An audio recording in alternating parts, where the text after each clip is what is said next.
What's going on, YouTube? This Big Pencil coming at you again with a nut. I wanted to take a little minute here to do a little video.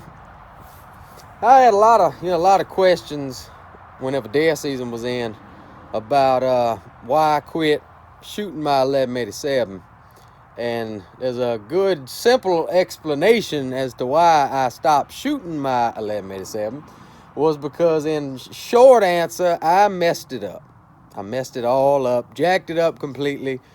I could have sent it off to Remington to get it fixed. It'd cost about $250.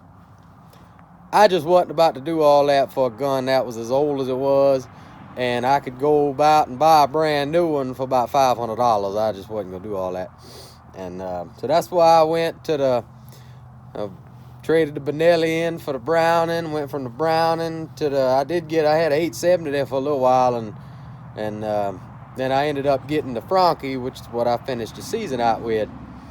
And I like the Franke. It done me real well. And I believe it's going to continue to do real well in the seasons to come. But I just could not go on without my 1187. I tell you, as far as putting a gun in my hands, that 1187 has been a killer. I can kill with that gun better than any gun I own. So I had to get me another one, and I did. I bought one from Walmart, and they had it up there. It was like $475. It was like $474. I mean, that's cheaper than anywhere else you go find one.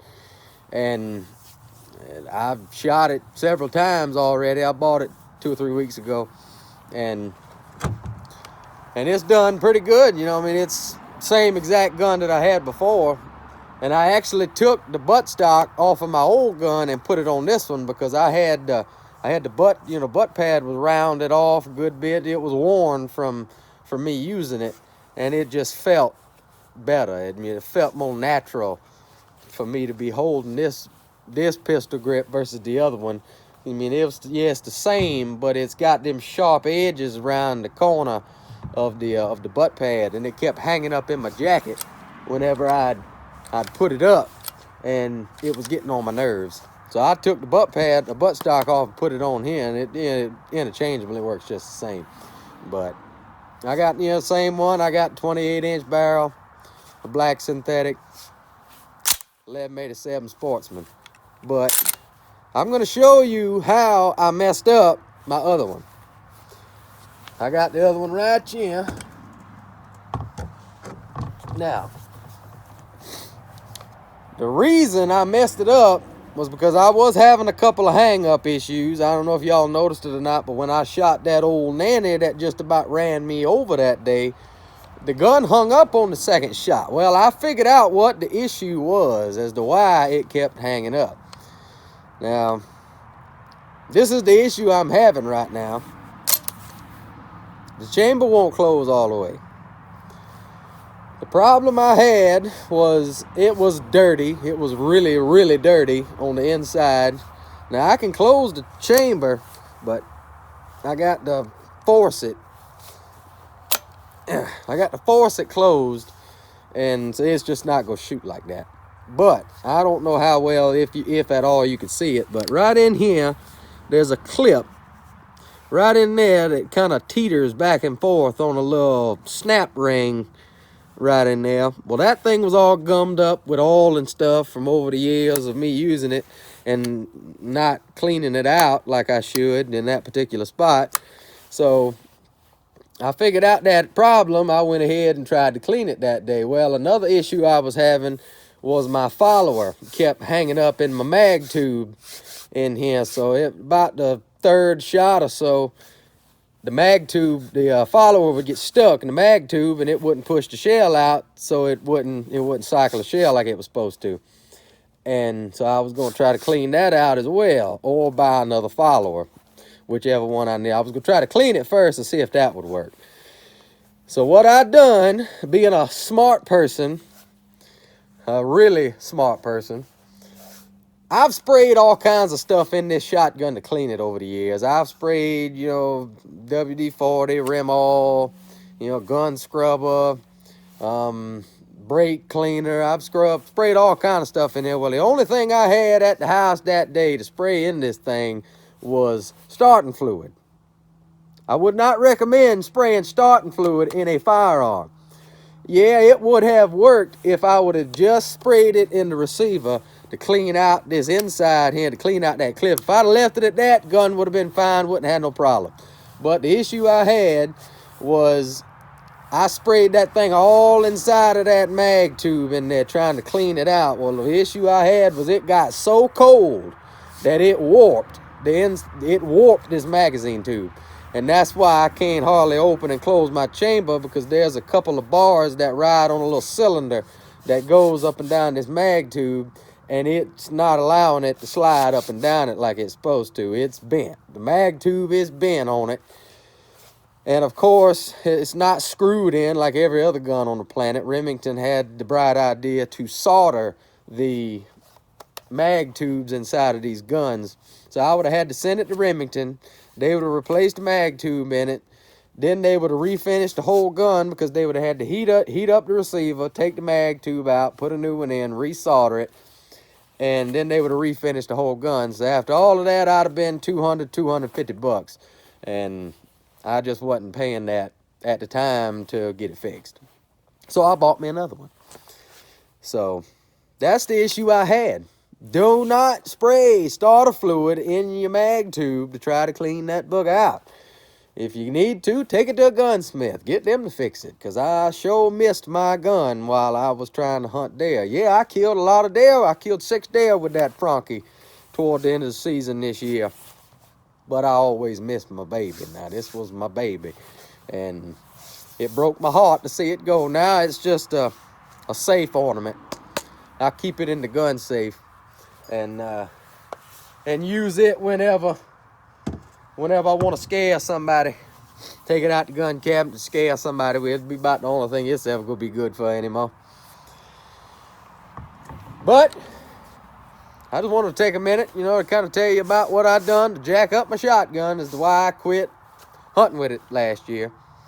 But I'm going to be doing this is my new one. I'm going to be doing a good bit of dove hunting and deer hunting coming up this season with this gun.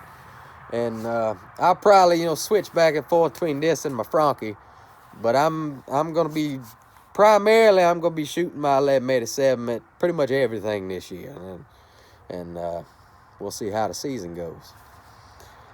But I don't have any doubt that I'm gonna kill stuff with it. I mean, it's just the way it goes. When you get so used to shooting a gun over the years, you don't even have to aim it no more.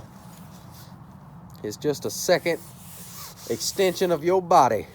You don't have to aim it. You don't even, I always close my left eye when I'm shooting, and some people do, some people don't. I always do.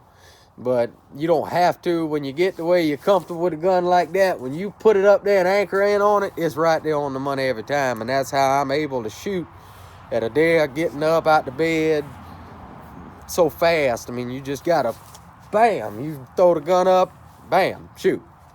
And that's how I jump shoot a lot of the deer, because I'm so familiar with the shotgun. You get your gun out there that you ain't familiar with, and you having to adjust your face on the stock and aim at them, and that's what I had to do with that Browning. That's why I didn't keep it. And another reason as to why I'm so comfortable with this Franke, because it throws up almost identical. It's almost identical to the Remington. I mean, it's pretty close. I mean, I put it up, when I drop it to my cheek, it's right on the money. It's right there at it. And that's why I'm fairly decent with this gun so far. I did hunt birds with it one time this year that I had my cameras with me, but I wasn't able to video the hunt because the birds come in pretty early. It was a morning hunt. And it was after legal shooting light, but they come in pretty early and you couldn't see anything on the camera. By the time you could see something, there wasn't a whole lot of action going on. But I did kill 10 that day with the Franke. But I believe that was the worst I've shot in several years. I shot 2 full boxes of shells and I killed 10 birds. But now, with all the birds that I winged and knocked feathers out of, I could have had my limit a couple times. I was steady hitting them, but them migratory birds is so dang tough. You just can't kill them. You got to have, I had 3 1/4, 1 1/4 number 8s, and it still wasn't enough to take some of them birds down. I mean, some of them was just as tough as they come.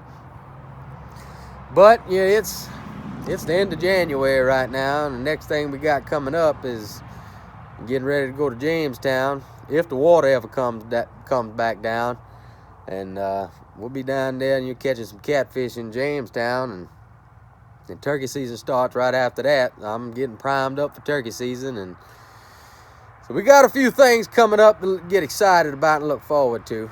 You know, it's hunting is just about over with for the most part. I'm trying to get on a couple more rabbit hunts before the season goes out, but I ain't gonna make no promises on that. But we shall see. I'm definitely trying to get on a couple crow hunts. I'm trying to get some stuff together. Maybe go try to kill a couple crows, and just to have something to do in the afternoon. You know, it ain't sitting around the house bored out your mind. It's so dang cold right now, and there's so much water all over the place. Everything's full of water. The river slammed full. You just can't get nowhere to fish right now if you wanted to. And but we'll be shooting. I'll actually be shooting a skeet tournament Saturday. I'll probably take my cameras with me to that and shoot the skeet tournament. I'll probably shoot my Remington on that one. And when I shot skeet last weekend, I done a whole lot better with that Remington than I did that Franke, and that's just because I'm familiar with that gun so much more. But I was dusting them suckers. I was blowing them away. So we'll see how the tournament goes. It ought to be a good time. Me and Daddy's going in. We're going to partner up, and it's a 2-man team. And we'll see how the tournament goes. And I'll probably take my cameras with me and, and let y'all know how I do.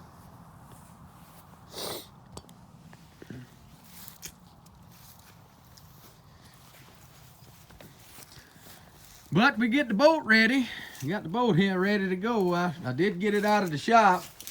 I had it in the shop the other day, and I was having an issue with my motor. That thing was vibrating ungodly. It was vibrating anything like anything you've ever seen, and it was terrible. I mean, when you hit the throttle, you had to let it go. It would vibrate so dang bad, it'd shake the throttle right out your dang hand. And well, I figured out what the issue was after the shop figured it out. I sure couldn't figure it out. The problem I was having was, in the flywheel on this engine, there's 2 magnets on each side of that flywheel. Well, one of those magnets came off and was just in there floating around, and it threw it off balance, and that's what was causing the severe vibration that I was having. So I got it all patched up, ready to go. I need to take it out one day soon and make sure everything's running like it oughta, and we'll be primed up to go to Jamestown for long. I'm ready to snatch on some catfish lips, I know that. Get all my rods ready to go, get everything relined up, and we'll be ready to hit it.